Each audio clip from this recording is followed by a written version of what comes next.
ایک چھوٹا سا میں اپنے بچوں کو ایک پیغام دینا چاہ رہا ہوں. میری بات ذرا تھوڑی سی غور سے سنیے گا کہ آپ لوگوں کو پتہ ہے کہ کائنات میں زمین کی کیا حیثیت ہے. اگر ہم ساری سمندر کی ریت کو اچھال دیں اور اس کا ہر ذرہ کروڑوں میل دور ہو تو اس میں سے کوئی ایک ذرہ زمین ہے. کائنات کی وسعت کا اندازہ آپ کسی بھی صورت میں نہیں لگا سکتے. ہم صرف ایک گلیکسی کی بات کریں تو ایک گلیکسی کا جو ڈایامیٹر ہے، جس میں ایک کنارے سے دوسرے کنارے پہ جاتے ہوئے آپ کو پتہ ہے کہ آپ کو trillions of years of light travel کرنا پڑے گا.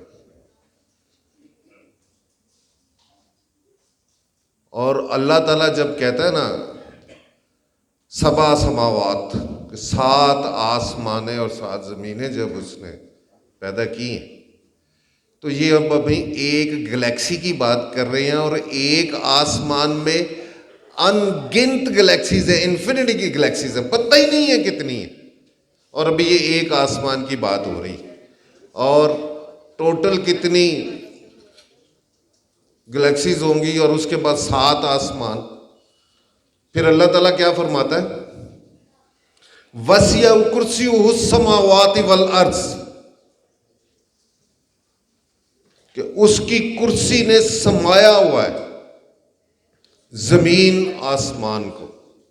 جتنے آسمان ہیں، جتنی زمینیں ہیں، ان کو اس کی کرسی کے نیچے ہیں، ان کی کرسی کا سایہ ان کے اوپر پڑا. اور اللہ کہاں پہ ہوتا ہے؟ اللہ کہاں پہ ہے بیٹا؟ یہ اس کی صفت ہے، یہ اس کی صفت ہے کہ وہ ہر جگہ پہ پایا جاتا ہے. اللہ اپنے عرش پر بیٹھا ہے، عرش عظیم پر ہے. عرش عظیم کو وہ کرسی کہتا ہے. وسع کرسی السماوات والارض، اس کی کرسی نے سمایا ہوا ہے تمام زمینوں آسمانوں کو. اور ان تمام زمینوں آسمانوں میں آپ کی حیثیت کیا ہے؟ میری حیثیت کیا ہے؟ اور پھر میرا تعلق اس عرش والے کے ساتھ،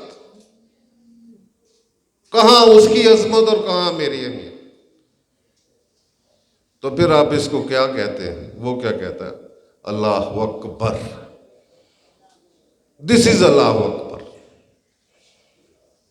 اور آپ کا اور اس اکبر کا تعلق جو ہے، جب آپ کو سمجھ آ جاتا ہے تو آپ اقبال کی خودی کو پا لیتے ہیں.